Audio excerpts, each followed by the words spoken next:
مہنگائی، بے روزگاری، IMF کی غلامی، نااہل بددیانتی سیاستدان، ظالم جاگیردار، سرمایہ دار، جھوٹے اور عہدہ موجود سابق حکمران۔ پاکستان کو اس دلدل سے نکالنے کے لیے جماعت اسلامی UC 112 سیاٹون میں ممبر سازی کے فہم کے سلسلے میں ڈاکٹر عبدالعلیم نے کہا۔ سردار ظفر حسین نے بھی خطاب کیا۔ ظلم، زیادتی اور جو کرپٹ لوگ ہیں، ناانصاف پسند لوگ ہیں، وہ ہمارے اوپر مسلط ہیں۔ ان کے لیے سدباب کے لیے ہم نے کوشش کرنی ہے، جدوجہد کرنی ہے۔ پکے مسلمان ہونے چاہیے، مومن ہونے چاہیے، صابر ہونے چاہیے، خواہشات نفس کی پیروی نہ کرنے والے ہونے چاہیے، روزہ رکھنے والے ہوں، نماز کی پابندی کرنے والے ہونے چاہیے۔ ایسے لوگ، کردار کے لوگ ہمیں چاہیے۔ جو ہم نے تحریک چلائی ہے، اس تحریک کے اندر ہمارا ساتھ دیں۔ ہمیں چاہیے کہ ہم کہتے ہیں اللہ کا، اللہ کے رسول کا نظام جو ہے نا، وہ نافذ کرنے والے کوئی بھی شخص ہمارے ساتھ شامل ہو جائے، ہم اس کو ویلکم کہتے ہیں۔ وہ شیعہ ہو، وہ بریلوی ہو، اہل حدیث ہو، کسی مسئلے سے تعلق رکھتے ہیں، لیکن ہمارے ساتھ اس مقصد کے لیے آ جائیں، کیونکہ اس مقصد کے لیے چلانے کے لیے صرف جماعت اسلامی میدان کے اندر ہے۔ ہمیں تقریباً اب تک 60 ممبر سردار صاحب ہمارے بن چکے ہیں۔ جو ریکارڈ ہے مرکز کا ہمارے پاس شناختی کارڈ بھی ہمارے شناختی کارڈ والا، شناختی کارڈ کے بغیر اس ٹائم ہمارے پاس 150 ممبر ہیں جن کے شناختی کارڈ نمبر نہیں دیکھے، وہ بھی انشاءاللہ ہم اس سے پہلے مکمل کر لیں گے۔ آج ہمارا پروگرام یہ کارکنان ہے، تمام جماعتوں کا دارس عوام نے دیکھ لیا، آپ کو ہی پتہ میڈیا میں تمام جماعتیں گندی ہو چکی ہیں۔ وہ ہر جماعت اسلامی ہے جو اس وقت پاک صاف شفاف ہے۔ صرف ہم نے عوام کے پاس پہنچنا ہے، ان کو دعوت دینی ہے کہ آئیے ہمارے ممبر بنیے، بس ہم تاکہ ایک اپنی طاقت بنائیں، اپنی یونین کونسل میں اپنے علاقے کے اندر ہماری ایک طاقت بنے۔ قرآن عظیم الشان کے نسخہ جات کو جمع کیا، سبکن پڑھنے کے بعد، کئی سال ریسرچ کرنے کے بعد انہوں نے جو رپورٹ شائع کی وہ یہی تھی کہ یہ قرآن وہی ہے جو نبی صلی اللہ علیہ وسلم کے دور میں آیا تھا، اور قرآن کے اس میں کوئی تعریف، کوئی تبدیلی، کوئی کمی بیشی نہیں کی جا سکی۔ کہ جب وقت کا نبی جو قرآن لایا تھا وہ چلا گیا، تو پھر اس قرآن کا پیغام کون لوگوں کو پہنچائے گا؟ کہاں مکہ مدینہ ہے، کہاں یہ فیصل آباد ہے، یعنی ہزاروں میل کی مسافت موجود ہے، اور اس کے نتیجے میں یہ قرآن عظیم الشان پوری دنیا میں پھیلا۔ تو لہٰذا میں عرض یہ کرنے لگا ہوں کہ بحیثیت مسلمان یہ میری اور آپ کی ذمہ داری ہے کہ ہم اس قرآن عظیم الشان کے پیغام پہ خود بھی عمل کریں اور دوسروں کو عمل کرنے کے لیے ان سے ملاقاتیں کریں۔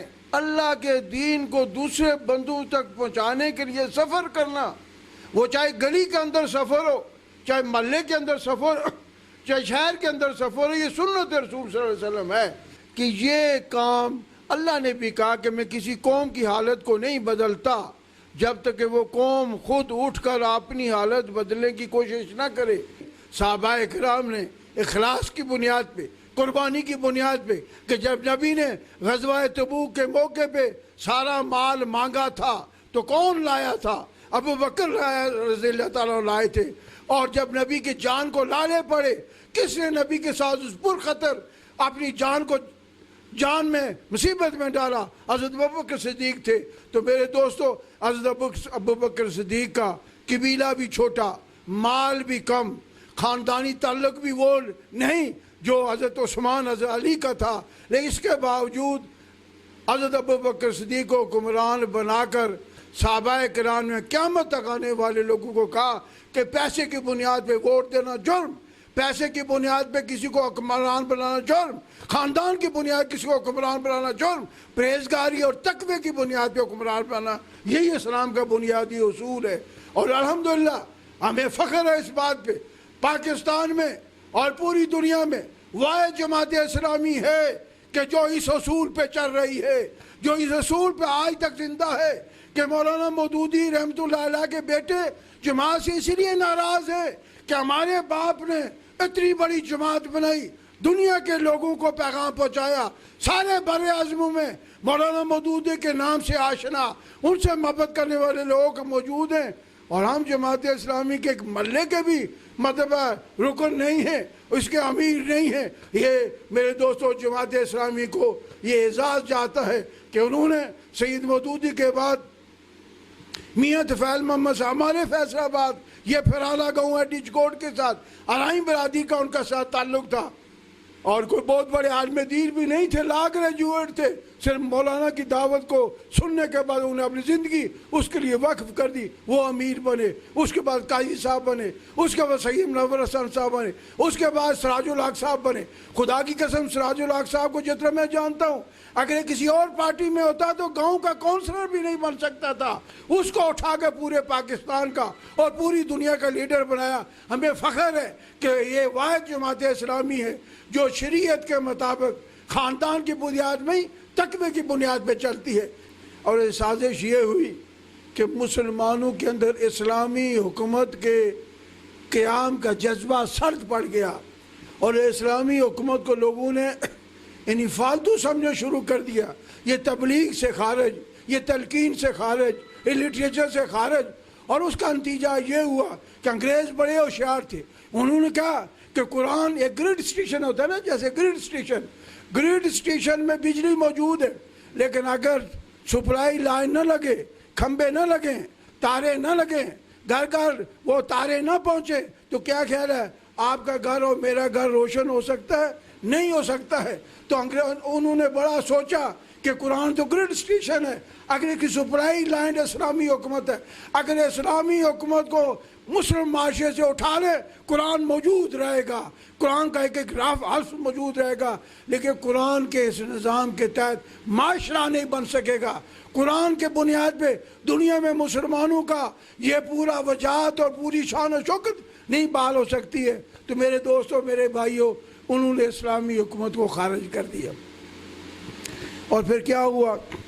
حالانکہ میرے نزدیک، قرآن کے نزدیک، نبی کے نزدیک، صحابہ اکرام کے نزدیک اسلامی حکومت کو وہی مقام حاصل ہے کہ پاکستان میں کوئی جماعت اقتدار میں نہیں آ سکتی جب تک کہ اس کا تنظیمی نیٹ ورک ہر گلی محلے میں موجود نہیں ہوگا۔ کہتا ہوں کہ یہ وہ شرط ہے جو ہمیں پوری کرنی ہوگی، ہر گلی محلے میں جا کر ہمیں یہ کام کرنا ہوگا۔ اور میں آپ سے بالکل دیانتداری کے ساتھ عرض کرتا ہوں کہ انشاءاللہ اسلامی حکومت کے قیام کا مطلب ہی یہی ہوگا کہ ملک کا خزانہ امانت اور دیانت سے لوگوں میں تقسیم ہوگا۔ سراج الحق صاحب کا یہی پیغام ہے جو اللہ کے نظام کے لیے، قرآن کے نظام کے نفاذ کے لیے عوام الناس تک جائے۔ 4 گورنر ہاؤس ہے، صدر وزیر اعظم ہاؤس ہے، ان کی ساری تنخواہیں دیکھیں، سارا کچھ دیکھیں۔ میں کہتا ہوں یہ سارے امیر لوگ ہیں، کیا خیال ہے علوی تنخواہ لیے بغیر گزارا نہیں کر سکتے؟ شہباز شریف گزارا نہیں کر سکتے؟ ہمارے سارے ایم پی ایم این اے آپ دیکھتے کتنے امیر آدمی ہیں، اگر ایم این اے نہ رہیں تو پھر بھی تو روٹی کھاتے ہیں۔ اگر ایم این اے ہو کے روٹی کھائیں اور تنخواہ وصول نہ کریں اور یہ پیسہ اکٹھا کر کے انگریزوں کے منہ پہ ماریں تاکہ ہمیں غلامی سے نجات مل سکے، لیکن نہیں، اتنے بددینت ہیں کہ جب غریب کی تنخواہ بڑھانے کی باری آتی ہے تو 5-10% نہیں بڑھاتے ہیں۔ جب M N A M P S کی، وفاقی وزراء کی، صدر پاکستان کی، ان کی تنخواہیں بڑھانے کی باری آتی ہے پھر کوئی ریشو نہیں ہوتی ہے، منہ مانگے ان کو ملتا ہے اور سارا کچھ طے کرتے ہیں۔ میرے دوستو، یہ لوگ میرے اور آپ کے دشمن ہیں، ان کو ہٹانا ضروری ہے۔ لیکن مجھے افسوس ہوتا ہے کہ اس ملک کو قرضوں کے جال میں دھکیلنے والے جب پارٹیوں کے جلسے میں دیکھتا ہوں، ان کے زندہ باد مرد آباد کے نعرے دیکھتا ہوں، تو مجھے میر تقی میر کا یہ شعر بے ساختہ یاد آتا ہے جو اس نے شاید ہمارے لیے کہا تھا کہ میر کیا سادہ ہیں، بیمار ہوئے جس کے سبب اسی عطار کے لونڈے سے دوا لیتے ہیں، جو ہمارے غربت کا باعث قومل کو مقروض کرنے والے یار ابھی تک لوگ انہی پارٹیوں میں پھنسے ہوئے ہیں، انہی کے ساتھ زندہ باد مرد آباد کے نعرے لگاتے۔ تو ہمیں کسی دشمن کی ضرورت نہیں ہے میرے دوستو، ہمیں نکل کر اس ساری کمی کو دور کرنا ہوگا۔